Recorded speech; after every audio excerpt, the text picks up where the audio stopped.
Hey, it's Ethan with ComTech. Today, I want to go over some of the most common plans we see here at ComTech for Office 365. So if you're watching this video and you've heard about Office 365 and maybe you've looked at some of the license and you're sitting there saying, there's just so many, there really are. I actually looked just before I did this video and there's close to 1,000 different license types that Microsoft can provide you. So it's complicated. So if you're sitting there saying it's complicated, I don't know which one to choose, that's what this video is for. It is complicated, and Microsoft has people like us, has partners like us to help explain it. So what I want to do is go over some of the most common plans and just show you a couple different items there. So the first thing that I want to talk about here is we used to see quite often people would only pay for an email box with Microsoft. So Exchange Online only, and I'll show you that here in just a moment when I flip slides. That is not as common anymore. A lot of our clients are paying for the subscription version of Office because maybe it includes Microsoft Teams, it includes SharePoint, OneDrive, that sort of thing. So there are other things that are beneficial. So I want to cover the biggest ones, but you definitely still can only do an email box if you need to. So the first one that I'll cover is the business plan, Business Basic. It's about $6 a month. It includes your Exchange, as I talked about, but it also includes Teams and SharePoint and OneDrive, and then a kicker there is Office web apps. So that means that you're going to get Word, Excel, Outlook, PowerPoint, but they're all inside of a web browser. You can't install them locally. So you have that option. And then our other standard, or our other one that we see quite often, is the business standard option over there for $12.50. And all of these are per user per month prices. Now that one, it gives you everything that you have for the business basic, but it gives you one other piece that's very important, and that is the installable versions of Office. That's very important for a lot of our clients because they want to use Word on their desktop. They want to use it on their laptop at home, that sort of thing. There is another option that's Business Premium.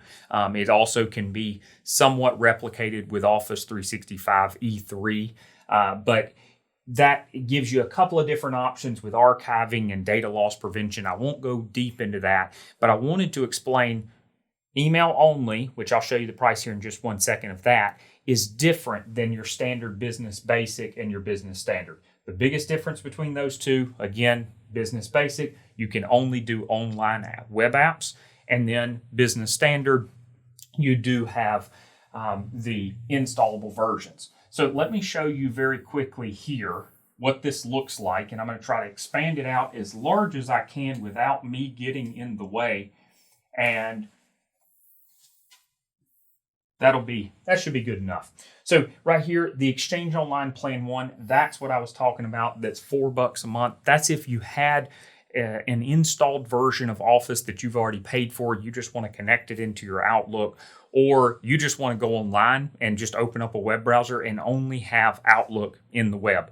That works. You would not get Word, Excel, PowerPoint, that sort of thing. Now, I'm not going to go over all of these, but I will go over one other thing that's very important, and that is backup. So I'm not going to go into the specifics of backup for Office 365, but I do want to highlight, and I'm not going to do that because we have another video that'll be in the description. You can click on that, and we go into the differences between replication and backup.